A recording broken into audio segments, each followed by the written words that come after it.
እንደ ሁለት መነኮሳት ሁለት አሃው በገዳም ሲኖሩ አባቶች ተሰባሰቡና እነዚህ መነኮሳት በቅተዋል መሰላሉ። ይሰማቸዋል አይደል? እኒህ መነኮሳት እኒህ ረዳቶች ለገዳሙ የሚረዱት ማለት ነው። እኒህ ረዳቶች እኒህ ወንድሞች በቅተዋል መሰል። ስለዚህ መብቃታቸውና አለመብቃታቸውን እስቲ እንፈትናለውና ወደ ወንዝ ላኳቸው ማለት ነው። ወደ ወንዝ ላኳቸው። ሳር ቀጤማ ለገዳሙ ለቤተክርስቲያኑ የሚሆን ቆርጣችሁ አምጡ ብለው ሰደዷቸው። እዛ ሲደርሱ አንዱ አዞዎችን እየተራገጠ ገባ። ይሰማቸዋል አይደል? አዞውን እየረገጠ ወደ ወንዝ ውስጥ ገባ አንዱ። ሁለተኛው ደግሞ ከዳር ሆኖ ተመለከተ። አዞዎቹን እየረገጠ መግባቱን ተመለከተ። እንዴ ምን ሆነ ነው ወደ ወኔ ማትመጣው? አብረህን ገብተህ ለምን አታጭድም አለ። ወደ ወንዙ የገባው ማለት ነው። በዚህ ሰዓት ይበጻይኩ አርኬ አንተ ከደረስክበት ወንድሜ አልደረስኩም፣ እዛ ማዕረግ እኔ አልደረስኩም አለ። አያችሁ አይደል? ያንኛውም በቅቷል፣ ይሄኛውም በቅቷል። ያንኛው ወደ ወንዙ የገባው አዞዎቹን እስከ መርገጥ ድረስ የሚያደርስ ማዕረግ ላይ ደርሷል። ይሄኛው ከባህር ውስጥ ያሉትን አዞዎች እስከ መመልከት ማዕረግ ላይ ደርሷል ማለት ነው። ስለዚህ የቅዱሳን ማዕረግ የሚባለው ራሳቸውን በማኮፈስ አይደለም።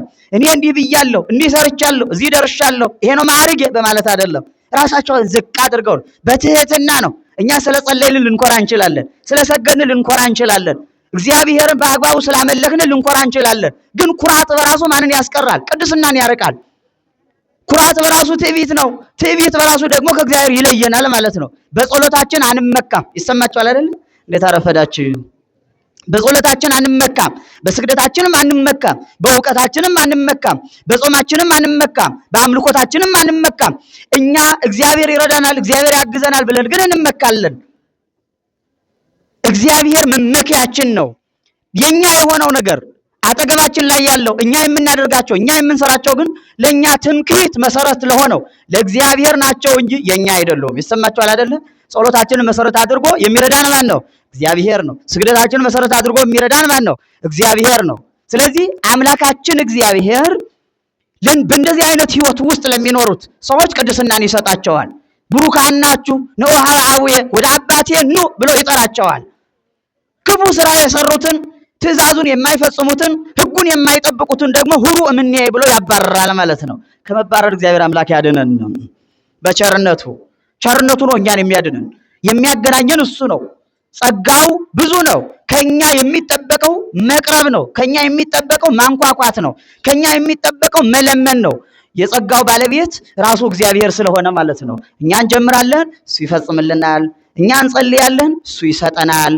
እኛ እንጀምራለን፣ እሱ እስከ መጨረሻው ድረስ እንድንጸና ያደርገናል ማለት ነው። ስለዚህ በእንደዚህ አይነት ህይወት ውስጥ ይኖሩ የነበሩት አባቶቻችን እናቶቻችን ቅዱሳን ተብለው ይጠራሉ። ቅዱሳንን ስንናገር የኦሪት ቅዱሳን አሉ፣ የሐዲስ ኪዳን ቅዱሳን አሉ። ይሰማችኋል አይደል?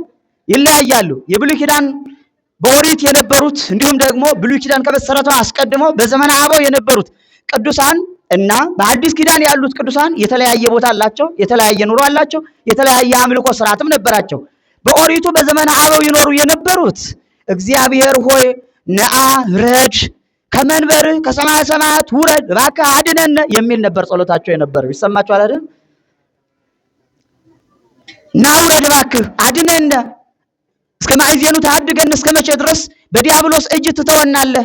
እስከ መቼ ድረስ በመከራ ውስጥ እንኖራለን? እባክህ ወረድ። ግስሶሙ ለአድባር ወይ ጠይሱ ትልልቆቹን አጋንንትን እባክህ ዳሳቸው፣ በመዓትህ ተቆጣቸው፣ እነሱም ይጥፉ ወይ ጠይሱ ይጥፉ፣ እባክህ ውረድ እያሉ ይለምኑ ነበር። በመለመናቸው እግዚአብሔር አምላክ ጸሎታቸውን ሰምቶ አክብሯቸው በየጊዜው እየተገለጠላቸው ወደ እስራኤላውያን ከመዝ ይቤ እግዚአብሔር እያላችሁ እግዚአብሔር እንዲህ ብሎ ተናገረ እያላችሁ ለእስራኤል ንገሩ፣ አስጠንቅቁ። መከራ ሊመጣባችሁ መሆኑን ንገር። ችግር ሊመጣ ስደት ሊመጣ መሆኑን ንገራቸው። ረሃብ፣ ቸነፈር፣ ጸብ፣ ክርክር ሊመጣ መሆኑን ንገሯቸው። ካልተመለሳችሁ፣ ከተመለሳችሁ ግን ያ ሁሉ ይርቅላችኋል። እግዚአብሔር በቸርነቱ ይጎበኛችኋል። እግዚአብሔር በቤቱ ያጸናችኋል። ከቤቱ እንድትኖሩ ያደርጋችኋል። ከኢየሩሳሌም እንዳትናወጡ ያደርጋችኋል። ጠዋትም ማታም አምልኮተ እግዚአብሔር እንድትፈጽሙ ያደርጋችኋል። ከበደላችሁ ግን ትሰደዳላችሁ። ከበደላችሁ ግን መከራ ይመጣባችኋል። ረሃቡ፣ ቸነፈሩ፣ ጦርነቱ ይበረታባችኋል። ወደሱ ቅረቡ እያላችሁ ተናገሩ እያለ ነቢያትን ይልክ ነበር።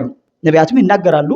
በመናገራቸው አንዳንዶቹ ፈርቶ በመሸሻቸው ማለት ነው እንዳይገስጹ ንጉሱን እንዳይናገሩ በመፍራታቸው ምክንያት እንደነ ነብዩ ኢሳይያስ አይነቶቹ ትንቢት ተነስቷቸው ለምጽ ወጥቶባቸው ይቸገሩ ነበር። በኋላ ግን እግዚአብሔር አምላክ ኃጢአታቸውን አርቆላቸው ለምጻቸውን አስወግዶላቸው ተመልሰው ወደ ትንቢት እንዲገቡ አድርጓቸዋል። እንደነ ኤርሚያስ ያሉት ደግሞ በስቃይ ውስጥ በመከራ ውስጥ ያሳለፉ ጊዜያቸው እድሜ ልካቸውን በስቃይ ይኖሩ የነበሩ ነቢያት ደግሞ አሉ። አሁን እነዛ ናቸው የኛ መጽናኛዎቻችን። ይሰማችኋል አይደል? እንዴት አረፈዳችሁ? ሰው የአባቱን ታሪክ ይመለከታል፣ የአያቶቹን ታሪክ ይመለከታል።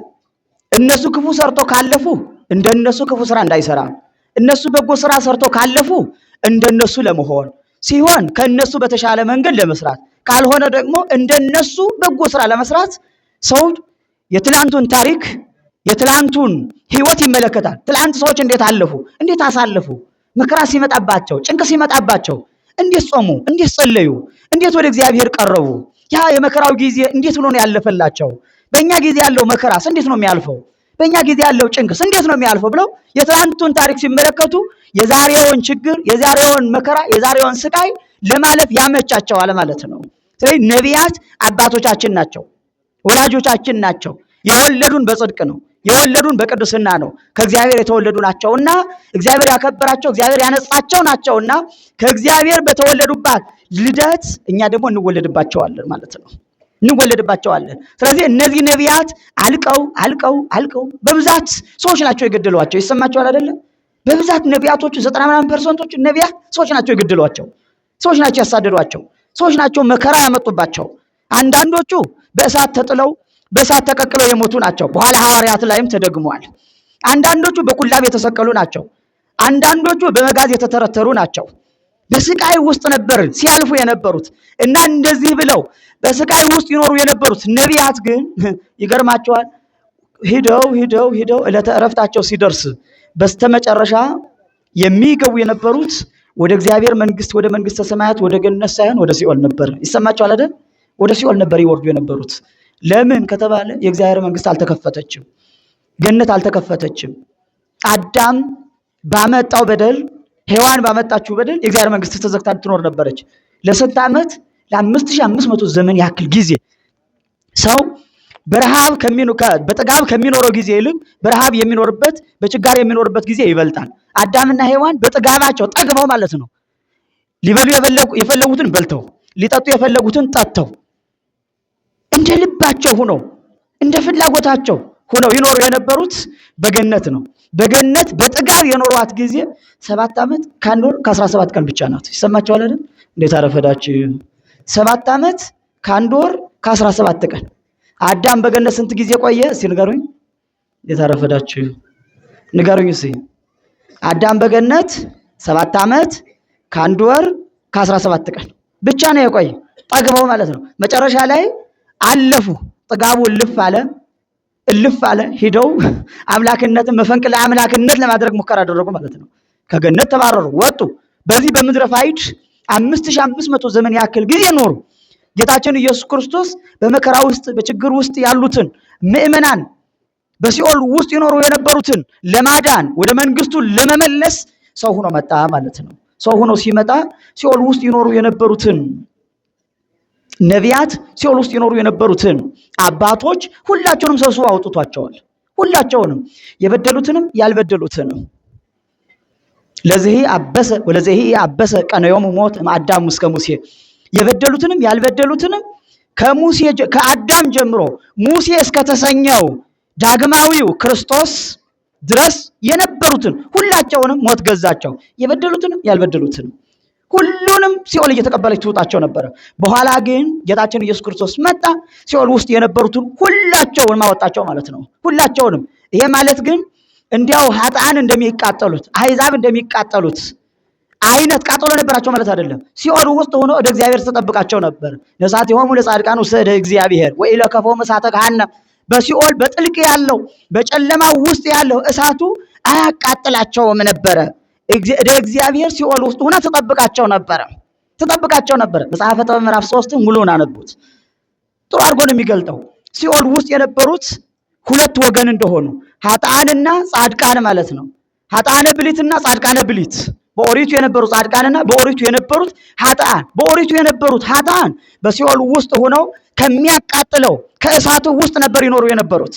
በሲኦል ውስጥ ያሉት ጻድቃነ ብሊት ወይም ደግሞ የኦሪቶቹ ጻድቃን ደግሞ እደ እግዚአብሔር እየጠበቀቻቸው ከውስጥ ሆነው ማለት ነው። ጨለማ ነው፣ ነገር ግን እሳቱ አያቃጥላቸው። ቅዱስ ዮሐንስ አፈወርቅ ሲኦልሰ እሳት ይእቲ ዘአልባ ብርሃን፣ ሲኦልስ እሳት ናት ነገር ግን ብርሃን የላትም ይላል። ይሰማችኋል አይደለ? እንደምናነደው አይነት እሳት ናት፣ ታቃጥላለች፣ ነገር ግን ብርሃን የሚባል ነገር የላትም። ጨለማዋ በእጅ የሚዳሰስ ነው። የመከራ የስቃይ የዋይታ ቦታ ነው። ስለዚህ ከዛ ውስጥ ይኖሩ የነበሩትን ሁላቸውንም አወጣቸው። ወተርፈ ሲኦል ራቃ፣ ሲኦል ራቁቷን ቀረች፣ ባዶዋን ቀረች ማለት ነው። እነማን ብቻ ናቸው የቀሩት? አጋንንት ብቻ። ይሰማችኋል? እንዴት አረፈዳችሁ? አጋንንትን ብቻ ትቶ አጋንንትን የተወው አዳልተው አይደለም። አጋንንት እንዲድኑ ስለማይፈልግ አይደለም። አጋንንት ንስሐ ስለማይገቡ ነው። አጋንንት ስለማይጸጸቱ ነው። አጋንንት ወደ እግዚአብሔር መቅረብ ስለማይፈልጉ ነው። አጋንንት የእግዚአብሔርን መንግስት የመውረስ ፍላጎት ሁሉ ስለሌላቸው ነው። እነሱ ብቻ ቀርተው ሌሎቹን ቅዱሳን ግን አወጣቸው ማለት ነው። ሐዲስ ኪዳን ላይ ደግሞ በብዙ መንገድ ቅዱሳን ብለን የምንጠራቸው አሉ። እንዴት አረፈዳችሁ? በብዙ መንገድ ቅዱሳን ብለን የምንጠራቸው አሉ። ሐዋርያት አሉ፣ ጻድቃን አሉ፣ ሰማዕታት አሉ፣ ደናግል አሉ፣ ሊቃውንት አሉ።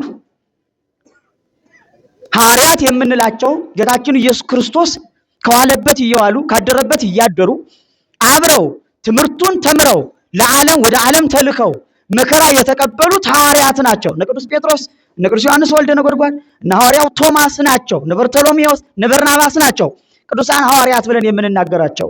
እግዚአብሔር ጸጋውን ሰጥቷቸው የነቢያት ቅድስና ትንቢት ሰጥቷቸው ልባቸውን ልቡ አድርጎ አንደበታቸውን አንደበት አድርጎ እየተናገረባቸው እያሰበባቸው ስለነበረ ነቢያትን ቅዱሳን እንላቸዋለን። ሐዋርያትን ደግሞ ስለላከ ሁሩ ወመሃሩ ሰኩሎ አጽናፈ ዓለም፣ ወደ ዓለም ሁሉ እየሄዳችሁ እየዞራችሁ አስተምሩ፣ ወንዘ ታጠምቅዎሙ በሉ፣ ስታጠምቋቸው በአብ በወልድ በመንፈስ ቅዱስ ስም እያጠመቃችሁ ደቀ መዛሙርቴ አድርጓቸው ብለው ሐዋርያቱን ልኳቸው። ስለምን እነዚህ ሐዋርያት ቅዱሳን ተብለው ይጠራሉ ማለት ነው።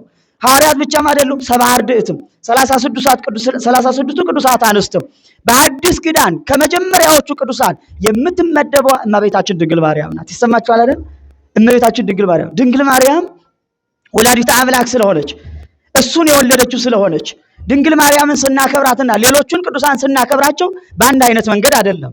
እመቤታችንን መትሕተ ፈጣሪ መልዕልተ ፍጡራን ብለን ነው። ይሰማችኋል? እንዴት አረፈዳችሁ? መልዕልተ ፍጡራን መትሕተ ፈጣሪ ምን ማለት ነው? ከፈጣሪ በታች ከቅዱሳን ደግሞ ወይም ከፍጥረታት ደግሞ ከፍ ያለች ናት። በዚህ ነው ድንግል ማርያምን የምናከብራት የምናመሰግናት። በምን ሁኔታ? ቁመቷ ከሰው የተለየ ነው? ረጅም ናት? በጣም አይደለችም። ከሁሉም አጭር ናት? አይደለችም። መልኳ የተለየ ከሰው የተለየ ነው? አይደለም። እንደ ሰው ያለ መልክ ነው። 4 አይን ነበራት? 2 አይን ብቻ ነው ያላት። 4 5 ጆሮ ነበራት? አይደለም፣ 2 ጆሮ ብቻ ነው ያላት። 1 አፍንጫ ነው ያላት እንደኛ። 1 አንደበት ነው ያላት። 2 እጅ ብቻ ነው ያላት። 2 እግር ብቻ ነው ያላት። የተለየ ነገር የላትም። ይሰማችኋል አይደለም? እመቤታችንን መልዕልተ ፍጡራን ብለን ስንናገር ከፍጥረታት ሁሉ በላይ ናት ስንል እንዲያው የተለየ አካል አላት፣ የተለየ ሰውነት አላት ማለት አይደለም። በቅድስና ነው፣ በንጽህና ነው። ቅርብ ጊዜ በተለይ የሆኑ ሰዎች ሲያነሱ ሰምታችሁ ከሆነ ወጣቱ ማህበራዊ ሚዲያ ተከታታይ ስለሆነ በብዛት እመቤታችንን መልዕልተ ፍጡራን መትሕተ ፈጣሪ ብለን ስንናገራት እንዲያው በቃ እንደ ፍጥረታት ሁሉ አይደለችም፣ ሰማያዊት ናት፣ ከቅዱሳን መላእክት ወገን ናት፣ ከአምላክ ዝቅ ያለች ከፍጡራን ደግሞ ከፍ ያለች ናት፣ እንደ ሰዎች አይደለችም ብሎ ሲናገሩ ሰምታችሁ ይሆናል ብዬ አስባለሁ። ግን እንደዛ አይደለም። መልዕልተ ፍጡራን መትሕተ ፈጣሪ ማለት በንጽህና ከሌሎች ፍጡራን ሁሉ ከፍ የምትል የተከለሙ ድንጋሌ ሥጋ ለመላእክት እንኳ ድንጋሌ ሕሊና ለመላእክት የሕሊና ንጽህና አልተቻላቸውም፣ የሕሊና ድንግልና አልተቻላቸውም። ድንግል ማርያም ግን በነቢብም በመናገር ኃጢአት ሰርታ አታውቅም። በሐልዮ በማሰብ ኃጢአት ሰርታ አታውቅም። በማድረግ በድርጊትም ኃጢአት ሰርታ አታውቅም። ስለዚህ ከፍጡራን ሁሉ ከፍ ያለች ብለን እንናገራለን ማለት ነው። መትሕተ ፈጣሪ ስንል ደግሞ ምንም እንኳን ንጽሕት ብትሆን፣ ምንም እንኳን ቅድስት ብትሆን፣ ምንም እንኳን ከፍጥረታት ሁሉ ከፍ ያለች ከፍጥረታት ሁሉ በቅድስና በንጽህና ከፍ ያለች ብትሆን አምላክ አይደለችም። ይሰማችኋል አይደለም?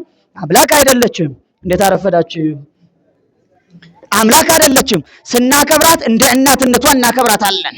ዘይጸውርዎ ኪሩቤል ሱራፌል፣ ሱራፌልም ኪሩቤልም መሸከም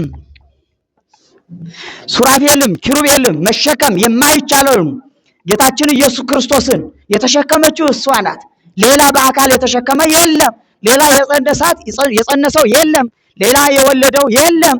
ስለዚህ ጌታችን ኢየሱስ ክርስቶስን የወለደች ከሶስቱ አካላት አንዱ የሆነውን አካላዊ ቃል ኢየሱስ ክርስቶስን የወለደችልን እሷ ስለሆነች መልዕልተ ፍጡራን እንላለን። ከፍጡራን በላይ ስንል ከማን ሁሉ በላይ ማለታችን ነው። ከኪሩቤልም ከሱራፌልም። ሱራፌልና ኪሩቤል ቀና ብሎ ማየት አይቻላቸውም። ምንም እንኳን መንበሩን ቢሸከሙት ቀና ብሎ የእግዚአብሔርን መንበር አይቶ የእግዚአብሔር የክብሩ መገለጫ የሆነ ቦታ ራሱ ማየት አይቻላቸውም። መንበሩን ይሸከማሉ። የተሸከመ በደንደሱ በአንገቱ ዕቃ የተሸከመ ሰው ቀና ብሎ መሄድ አይችልም። አጎንብሶ አይደለም የሚሄደው። ኪሩቤልና ሱራፌልም እንዲሁ ናቸው። እግዚአብሔርን ሲመለከቱ በሚኖሩ አይደለም፣ በጸጋ በአይነ ህሊና ነው እግዚአብሔርን የሚመለከቱት። ድንግል ማርያም ግን በአይነ ስጋዋ አይተዋለች። ይሰማቸዋል አይደል? ድንግል ማርያም በአይነ ስጋዋ አይተዋለች። በእጇ ዳሰዋለች፣ አጥብታዋለች፣ አሳድገዋለች። ድንግል ማርያምን ቅድስት ናት ብለን ስንናገር ከሌሎቹ ቅዱሳን በተለየ መልኩ ነው። ከሌሎች ቅዱሳን የነቢብም የገቢርም የሐልዮም ኃጢአት የሌለባት እናት ብለን ነው የምናከብራት። ሌሎች አባቶቻችን መተርጉማኑ ሲናገሩ ሳሊ ለነ ቅድስት ያለውን ሲያስቀምጡ ወይም ሲያትቱ ምን ብለው ነው የሚያትቱት? እመቤታችን ድንግል ማርያምን ቅድስት አለ፣ ንጽሕት፣ ልዩ፣ ክብርት፣ ከሁሉም የተለየች ማለት ነው። ከሌሎቹ ማለት ነው። ሌሎች እናቶችን ብናከብራቸው ጻድቃንን፣ ሰማዕታትን፣ ደናግል፣ መነኮሳትን ወለዱልን ብለን ነው። እሷን ግን የምናከብራት ማንን ወለደች ብለን ነው? ሲልገሩኝ እንዴት አረፈዳችሁ? ማንን ወለደች ብለን ነው?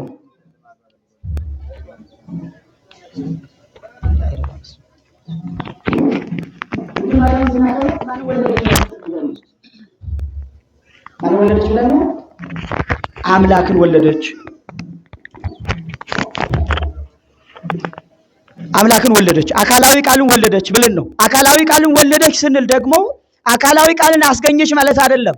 ከመጀመሪያ የነበረው እሷ ከመፈጠሯ፣ እሷ ከመጸነሷ፣ ከመወለዷ አስቀድሞ የነበረው ከሶስቱ አካላት ከአብ ከወልድ ከመንፈስ ቅዱስ ከሶስቱ የሥላሴ አካላት አንዱ የሆነው አካላዊ ቃል እግዚአብሔር ወልድ ወደዚህ ዓለም መጥቶ ከስጋዋ ስጋ ከነፍሷ ነፍስን ከፍሎ ተዋሂዶ ሰው ሆኖ ስለተወለደ ነው። ንጽሕት ናት፣ ቅድስት ናት ብለን እመቤታችንን የምንናገረው ማለት ነው። እና ሐዋርያትን ስናከብራቸው በሌላ መንገድ ነው። ጌታችን ኢየሱስ ክርስቶስ ያስተማረውን ትምህርት ተምረው ለዓለም ሁሉ ክርስትናን ያዳረሱ በክርስትና ሰው ሁሉ እንዲኖር ያደረጉ ስለሆኑ መከራን የተቀበሉ ስለሆኑ እናከብራቸዋለን። እልፍ ስንል ሰማዕታትን እናከብራቸዋለን። ቅዱሳን ብላ ቤተክርስቲያን ትጠራለች። እነዚህ ቅዱሳን የሚባሉ ሰማዕታት ለክርስትናቸው ሲሉ ለሃይማኖታቸው ሲሉ ሰማያዊት ርስትን ለማግኘት ቤተክርስቲያንን ለሚቀጥለው ትውልድ ለማስተላለፍ በሚገርም ሁኔታ ሰውነታቸውን ለመከራ አሳልፈው የሰጡ ናቸው። እነዚህ ቅዱሳን የሚባሉት ሰማዕታት። ደናግልም ይህ ዓለም በቃል ብለው የመነኑት ናቸው፣ የመነኮሱት ናቸው። በበረሃ በዱል በገደሉ ሆነው ለዓለም ለሕዝብ ለቤተ ክርስቲያን እየጸለዩ የሚኖሩት ቤተ ክርስቲያን ቅዱሳን ብላ ትጠራቸዋለች ማለት ነው። ስለዚህ እነዚህን ቅዱሳን ምን ያደረጉ ናቸው ያለውን ቅድም ተመልክተናል። ምን ያደረጉ ናቸው የሚባለው አሁን ብድግ አድርገን ዝም ብለን እንዲያው እገሌ ቅዱስ ነው ብላ ቤተ ክርስቲያን አጠራም። ይሰማቸዋል አይደለ? እንዴት አረፈዳችሁ? እገሌ ቅዱስ ነው ብላ አጠራም። ሰው ይመረመራል፣ ግብሩ ይታያል። ይልቁንም ደግሞ እንደ እስክንድርያ ቤተ ክርስቲያን አስተምሮ ለ40 ዓመት ያክል ያ ጻድቅ ያ ቅዱስ ካረፈ በኋላ ይጠበቅና ሁሉም ሙሉ ህይወቱ ይመረመራል፣ ይፈተሻል። ኃጢአተኛ ነበር፣ በደለኛ ነበር፣ ጻድቅ ነበር፣ ቅዱስ ነበር፣ ሌባ ነበር፣ አመንዝራ ነበር ነው ወይስ ከእንዲህ ሁሉ የተጠበቀ ነው? በጎ ሰው ነው? እስቲ ይፈተሽ ተብሎ ይፈተሻል። ደግ ሆኖ ከተገኘ፣ ክፉ ስራ ያልሰራ ሆኖ ከተገኘ፣ ሃይማኖቱን ከምግባሩ ጋር አስተባብሮ እኩል ሃይማኖቱ የሚያዘውን እግዚአብሔር ያለውን አድርጎ ጠብቆ የተገኘ ከሆነ ይህንን ሰው ቤተክርስቲያን ቅዱስ ብላ ትጠራለች ማለት ነው። ይሰማቸዋል አይደለ?